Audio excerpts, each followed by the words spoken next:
Looks like Sam Churchill and Andrew Morris are in the mix there as well as they disappear off around for the first time now. Let's have a look at them into the first corner, because this is where it went wrong in the earlier race with the 600. Oh no, it was first corner, wasn't it? Yeah. Let's watch it through, and that's when I think we're going to get the all clear for the second start. Sure enough, right on cue, the four-stroke hooking up very nicely indeed. So leading the way will be Sean Crew, Bruce Dunn, who's hooked up very nicely, and I don't think Hayden Smith got off the line as badly as he has in previous races. So yeah, Hayden, because he's what you haven't seen is he's new to this TZ, and he's been struggling at the start, should we say. Rick was giving him some advice, basically saying forget your mechanical sympathy, just nail that clutch. And Rick speaks to somebody who's spent a lot of his racing career getting TZs off the line as rapidly as possible. So the 600s make their way onto the back straight, led by Keys in Leatherland from this distance. And I can see Bruce Dunn getting a hard time there once again from Hayden Smith and Sean Crone. Obviously they're all in the same class technically, there's 2 strokes and 4 strokes, so a little bit of a mix going on there. Oh, rapid move there from young Hayden Smith on the exit of Agostini. He's pulled around the outside. I think Bruce might have got the beat from Hayden. Oh, this is rough stuff. Brilliant. So he's certainly giving Bruce Dunn, the very experienced rider, the MCM test of that is to say now he writes technical articles for MCM. He's been doing that for a long time, and he's had that bike for ages, and he's developed every last little bit. And Hayden admitted that he sat on that bike actually the last round and realised how light it is. Bruce managed to shave off quite a few kilos. He's coming across the line. Keep the red away and leading. The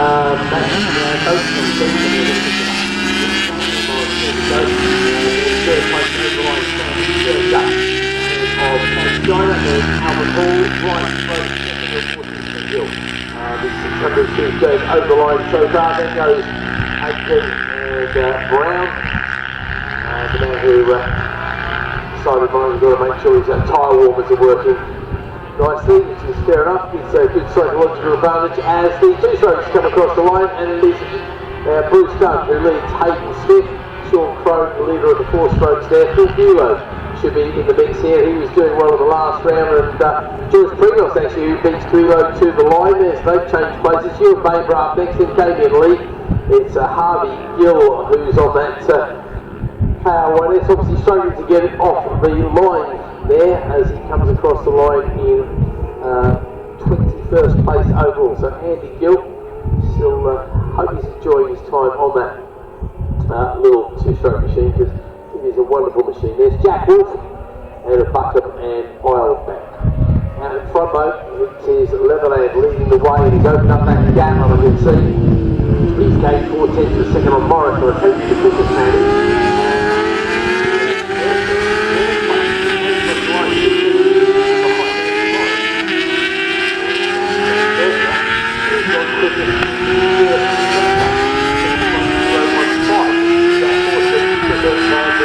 so I wonder if Sam is going to challenge on Andrew Morris here, even though he was a little bit behind at the end of the first lap. Maybe he just had a bit of a wobble somewhere. It's getting a bit dark here actually, mate. I was just thinking the same thing. I mean, it's in a shaded booth, we're not here. Sorry, let's have a look at the overall. Wow, look at Shiner. Yeah, he goes quickest in the overall. She's chasing Churcher. Go on, mate. Right, Anthony, I think I'm on the way now. Before the cross line, but Albert is across the line 7 minutes now. So may have lost track and coming out to the finish road. Maybe using the 63 of Continental.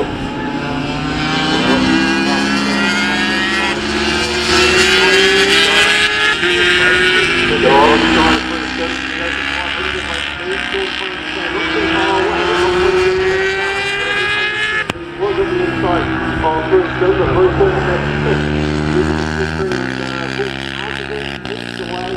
by what's that? 3 seconds they went across the line to start lap number 3. There is a faster lap out here somewhere because Churchill went 2 tenths of a second quicker than Shiner in the first sector there. So out front though, Leatherland ahead of Morris. Top 4 in the 600s covered by 1.8 seconds, so it's pretty good racing at the sharp end there. They're on the back straight now, making their way down and trying to escape basically. Big difference in abilities, of course, in the 600 riders. Some people will go around in, let's just say, track day pace. I think it's the right way to say it. As Shiner once again goes through the one. Half a second to everybody. So I'll tell you what, Ken Shiner is not going to rise off the podium.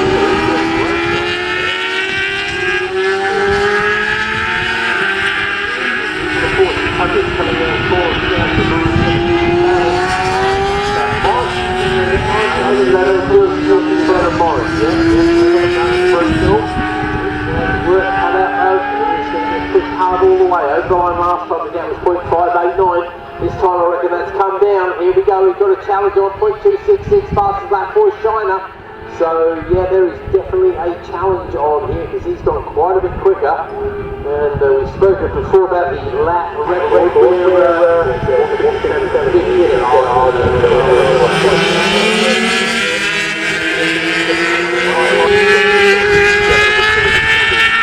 let's not worry about the lap record, let's do the race strategy in front of us. As Lebanon, Shiner, Morris, Church and Ketteringham. Top four covered by 1.5 seconds, so realistically those top four now were running a lap very quickly indeed, because there's only 2 laps left when they pace across. Right, when it's done,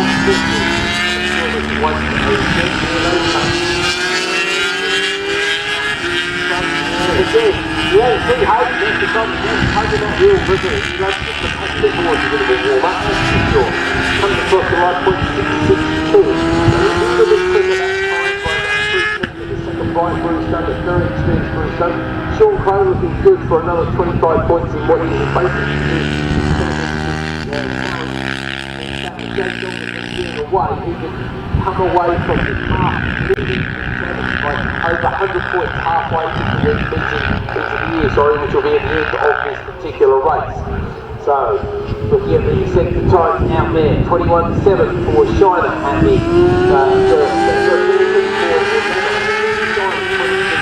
quite a bit slower there by about 1.3 seconds, but it's definitely an advantage to Leatherland. But it's 21.8 for Morris, 0.0. That last one there, maybe she's having a bit of a wobble out there, maybe she just pushed on a little bit too hard, got a little bit wide, who knows. We'll wait and see what gets shuffled out and they come around for the hurry-up flag.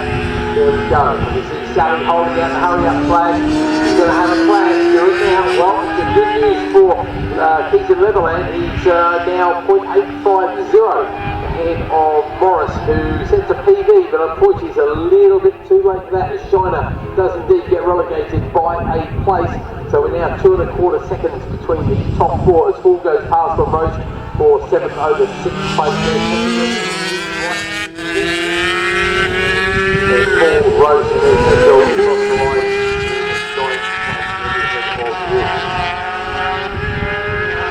So, we go on 500, heading around the far end of the circuit.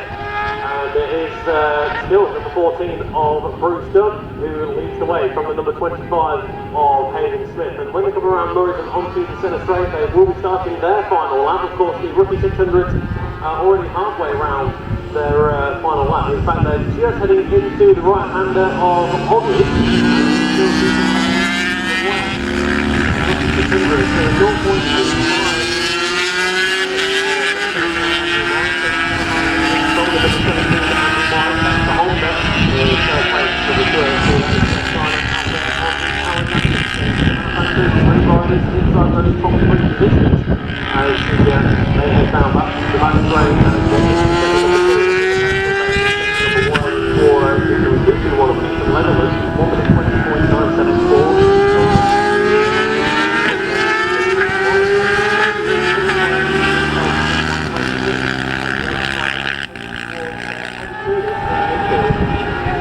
Excellent stuff, all waiting for the leaders.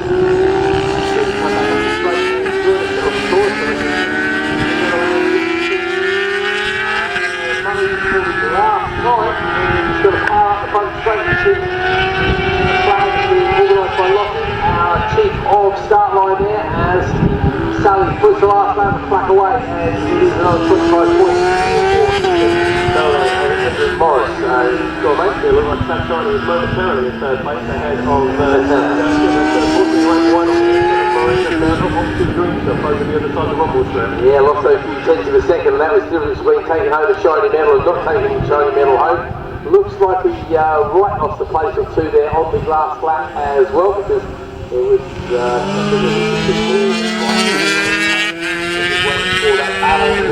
over the 500 come across the line. I've got to say, it's been a favour for his son on that Hayden Smith on a similar machine, but we'll wait and see, because Hayden will be taking absolutely everything he can at it in a desperate attempt to overcome his rival.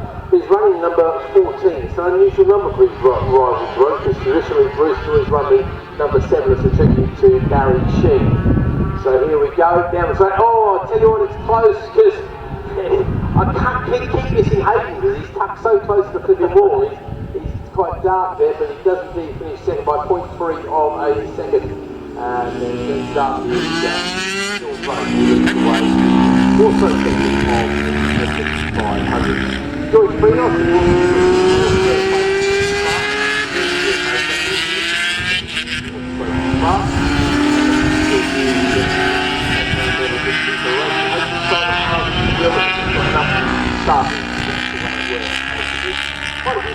coming in on the last lap there as well. Personal best fastest lap there for the level and the lap record. So very much I'm surprised actually, because particularly Keith Leatherland is normally very good at giving the lap record a bit more of a hard time than that. As we said before, things are not brilliantly out there at the moment, are they? Well, no, Stephen Draper, a very quick rider though, isn't he? Yes, indeed. 600 or 1,000? Yeah, no, the lap records have stood for quite a while, and there's a very good reason for that, absolutely. Okay, we move on from that race then, on to the